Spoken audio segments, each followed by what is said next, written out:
every governor has their pet projects, right? What was Governor Inslee? Climate. So there were a ton of climate-related bills, taxes pushed through in the 12 years of the Inslee administration. Think for a second what Bob Ferguson's pet project is. Bob Ferguson's pet project is guns. His office has been behind some of the most significant gun control laws that have been passed over the last decade. So when you have governors that have their pet projects, that's not going to stop for Bob Ferguson just because he's moving from the Attorney General's office into the governor's office.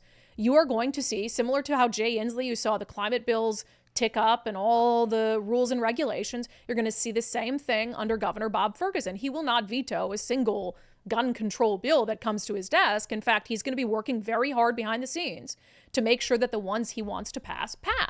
And it will further restrict your Second Amendment rights. So to talk about these bills, the good, the bad, the ugly, we're joined by William Kirk with Washington Gun Law. William Kirk, welcome back to Undivided. Well, thank you so much for having me, Brandi. Great to be back. Well, yeah, you're the expert on these things. Rather than me yapping on about things, I'd rather have you do it because you know what you're talking about on guns. So first, let me just ask you about this tax that came up. It's not, a formal proposal yet. It was in this sort of leaked memo, 11% tax on the sale of guns and ammo. What say you, sir? So, well, this is one of the many ways that they try to disarm citizens nationwide, especially states that are hell-bent on civilian disarmament, which is just to make the access to the Second Amendment cost prohibitive. The big problem for us here in Washington State is that both the city of Seattle and city of Tacoma have already done something similar, and the state Supreme Court has already given blessings to that. So if this is going to be challenged, it's going to have to be challenged in the federal court system, and we're not going to have any success at the state level. Yeah, that seems to be for a lot of things, not just gun control issues. The state courts. But I think, Brandi, one of the things your viewers need to be aware of is any bill that has the word tax on it is likely to be passed this year. I mean, the Democrats have thrown their playbook right out on the table, so we all know that. Yeah. Inadvertently, but we're glad that Senator Noel Frame did the equivalent of the worst reply all email ever. Reply all, exactly. Yeah. So you've been tracking, obviously, any bills related to firearms. So take us through, just let's click through good and the bad. Yeah, okay, well, let's start with the bad because that's what we're most accustomed to talking to around here. The first one is House Bill 1132, sponsored by Representatives Ormsby and Farivar. This is a second run at this, and this is essentially a quota on a constitutional right. So this would be akin of you being allowed to go to church but only every other Sunday, or you being allowed to speak freely but only on even numbered days of the month or whatever. This would prohibit a person from purchasing any more than one firearm in a 30-day period. It would also prohibit how many rounds of ammunition you can acquire in any one transaction. Interestingly, and I have a video coming out on this, this law was passed about a year ago in California. It has never been enforced. The Ninth Circuit has enjoined it. That particular law is dying on the vine in California. And one would think that the Washington State Legislature, realizing we're in the Ninth Circuit as well, would probably take note of that. It's going to be very interesting to see if this bill passes because some on our side always say they don't care at all about the Constitution. And if this bill is shoved through, I think that that's going to be a really good example of that argument. So that's 1132.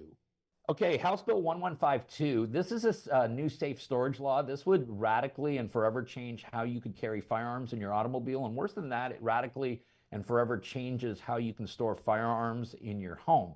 Washington's current safe storage law, which I actually think is a pretty decent law, specifically states that nothing in the law requires you how to store a firearm. What the law says is if you're an idiot about how you store it and then bad things happen because of it, you're on the hook for some of that.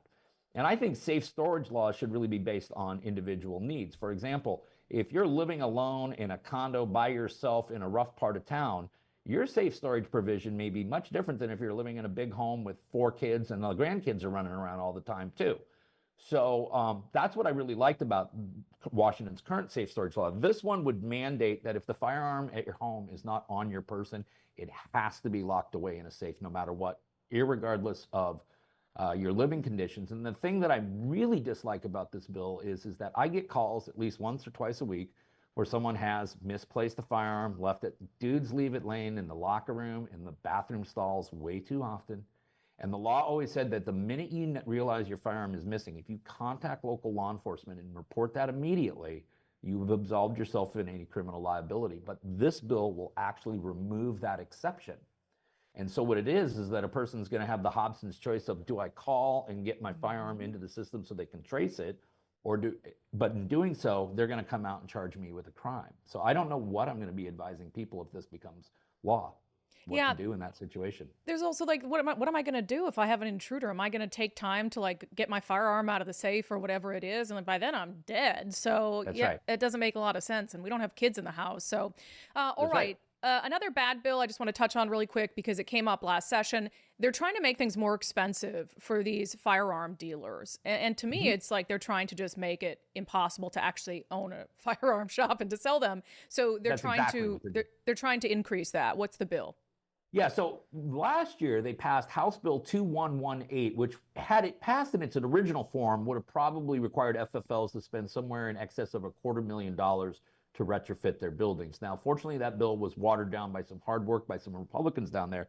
But without that bill even going into effect, because it does not go into effect until July of this year, along comes Senate Bill 5099, which is the Kill the FFL Bill 2.0.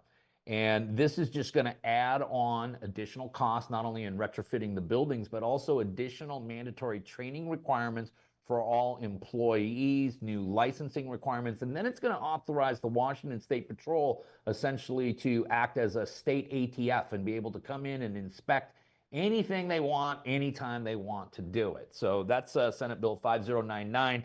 Don't see how it's going to save any lives, but it's certainly going to help drive more FFLs out of businesses in the state, which is the purpose of that legislation. Yeah, it seems so. Any other bad one? We're going to get to a couple good ones. Any other really bad ones? We do.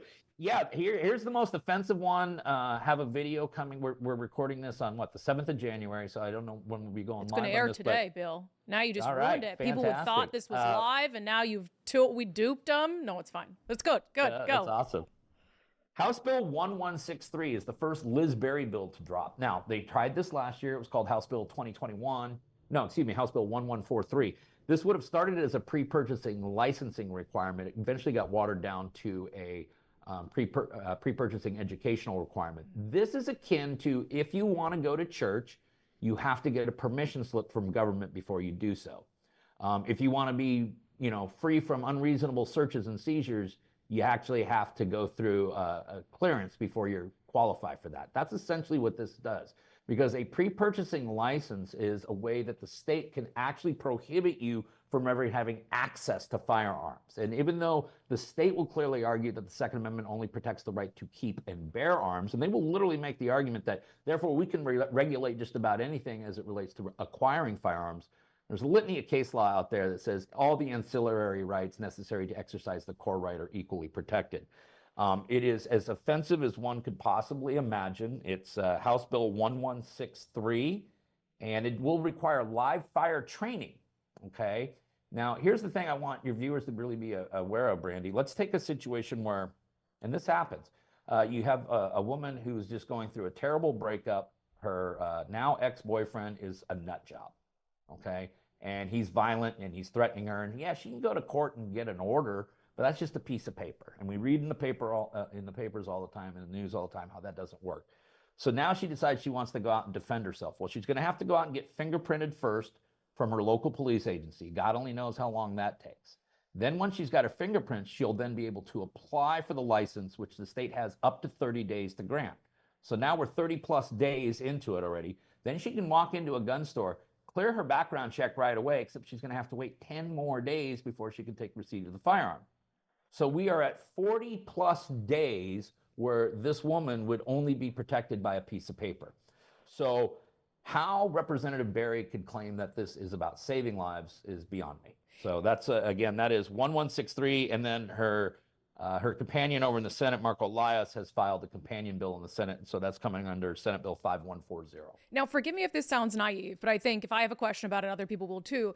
You still have to, like when you talk about a permit to have a firearm or a license. I mean, I had to get a concealed pistol license. You have that background check process where you're going through a formal process to be able to purchase a gun. So what takes it, because that, to me, seems almost like you already have to jump through these hoops to be able to buy a firearm. So what's the difference between that and what makes this step so much There more isn't. egregious. There isn't. What this bill does is it requires you to go through a background check before you can go through a background check.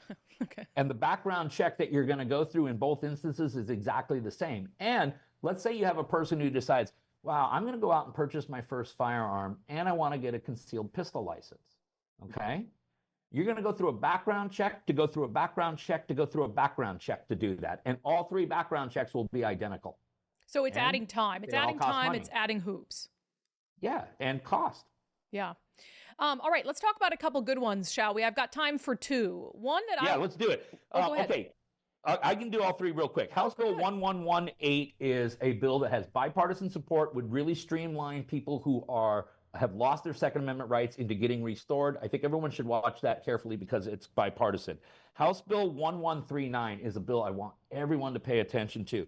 This would take those who commit crimes using stolen firearms or are possessing stolen firearms or have a history of dealing in stolen firearms and exponentially increase the seriousness level of those offenses. And that's important because we know that almost 9 out of 10 gun crimes in the United States are committed by individuals who are unlawfully possessing the firearm at the time the crime is committed. So this actually addresses the identifiable problem. And then the bill I really like, Keith Wagner, Senate Bill 5056. Not like our background check system in Washington State would ever go down, right? Never. But since we know it does, and it can be hacked, this bill basically says, hey, if the background check system is down for 7 or more days, then the Washington State Patrol and all the FFLs can go back and use the NICS, the FBI NICS background check system as an alternative until the state of Washington system gets back online. And interestingly, when the Washington State Patrol does a background check, guess what they run? They run a NICS background check anyway. So those are 3 good bills. And I just want your viewers to know that there are people down there in Olympia that are really fighting like crazy, trying to not only preserve, but expand your Second Amendment rights. They're just grotesquely outnumbered in Olympia right now. Yeah. William Kirk, it sounds like you got a really busy session ahead of you. And it sounds like for you, that permit bill is the one where if I had to tell people one bill to watch out for, is that it? Well, to me, it's the most offensive. Yeah. Because can you imagine having to get government's permission? Can you imagine having to get a hall pass to go exercise any other constitutional right? Yeah, I don't think the government would give me a hall pass to do my podcast. Well, the last time, Brandi, we had this type of competency evaluations before you can exercise a right. We called those what? Poll taxes. Yep. Yep. Somebody brought up poll taxes yesterday. Second time in 2 days, people have talked about poll taxes, comparing it to things that are happening right now. So, all right, William Kirk, if people want to follow all your in-depth on all of these things, where can they do it? Well, best place to follow me is on YouTube, Washington Gun Law. You can also follow us on Twitter at Gun Washington. Love it. Love it. Love your time. Love your expertise. You're the best. Thank you so much. Thank you. Yeah, we appreciate William Kirk. He's the guy on all this, so we'll probably harass him a little bit more during the legislative session as some of these bills advance. So a lot of firearm-related bills if 2A is your thing or if the Constitution is your thing, which it's my thing. That's how I do this show, so we would like to keep it intact.